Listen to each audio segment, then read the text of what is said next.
Galnet News Digest, Frameshift Retrospective, 10th of December 3305. We look back at events since the start of the Frameshift Drive era.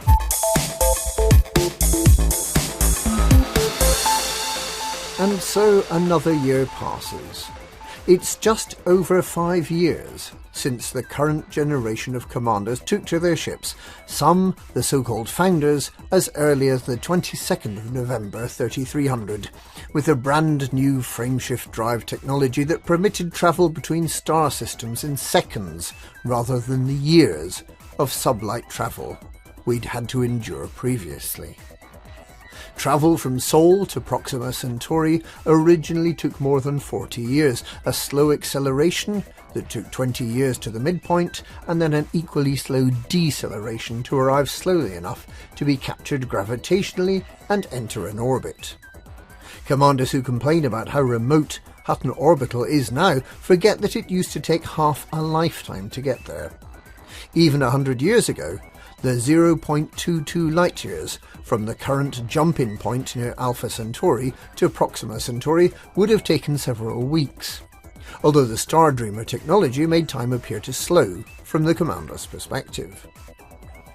With the new frameshift drive, which turned out to be far more reliable than anyone had expected, it became possible to travel unimaginable distances within a few days.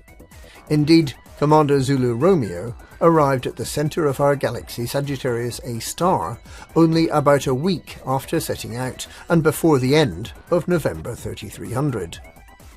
There had been planned to be a first great expedition, setting out to cross the galaxy with supply lines and repair stations, but it turned out not to be really needed. The frameshift drive, which has since been enhanced further by the engineers, and then by Guardian boost technology, has made cross-galaxy travel almost trivial. Neutron star boosts have made travel times dramatically faster. With a bit of preparation, you can get from Sol to Sagittarius A star in well under 3 hours, and you can get to Beagle Point and Semitis Beacon in a day. Humankind is bounded by the vast intergalactic void, but there is nowhere in the galaxy, other than a few forbidden areas, such as the Thargoid homeworlds, we can't now easily reach. Exploration has become a matter of routine. Travel consists of automatically plotting a straight line to your destination. The frameshift drive was invented 5 years ago by contrast. It was just 2 years ago, in December 3303, that the Thargoids became more than a curiosity. They started attacking stations, first in the Pleiades and then in the Bubble. Their pincer movement got to within a few light-years of Sol. It looked as if humanity was on the verge of losing control of the Bubble, of having to move to the Formidine Rift, to Hawkins Gap, or to the Conflux, or, more practically and prosaically, to Colonia, and leave the Thargoids to wreak their havoc. And then, suddenly, after 18 months of war, the Thargoid offensive suddenly stopped. There have been no stations attacked by Thargoids anywhere since July this year. There are whole wings of anti-Xeno fighters who find themselves with nothing to do. Certainly there are Thargoids to be found if you go looking for them, but they're not doing anyone any harm. Anyone who hunts them down is doing it for the sport. Community goals that started with the search for a location for what became the new Yembo research station, and continued with the war for Lu, and then continued weekly in an unbroken chain from March 3301, came to an end in April 3305.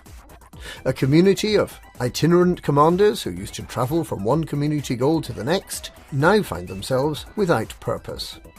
Certainly there have been interstellar initiatives since then, but they have been episodic, with long gaps, when nothing seems to happen in the galaxy. Christmas is a busy time. Too busy to spare the time for a charity live stream. But other than the 4th annual Christmas Carriers Convoy, the 2nd annual Operation Ida Holiday Haul, and a couple of buckyball races, very little seems to be happening.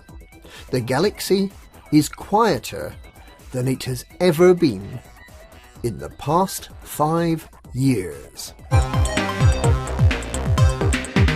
And that's what's been happening in the galaxy.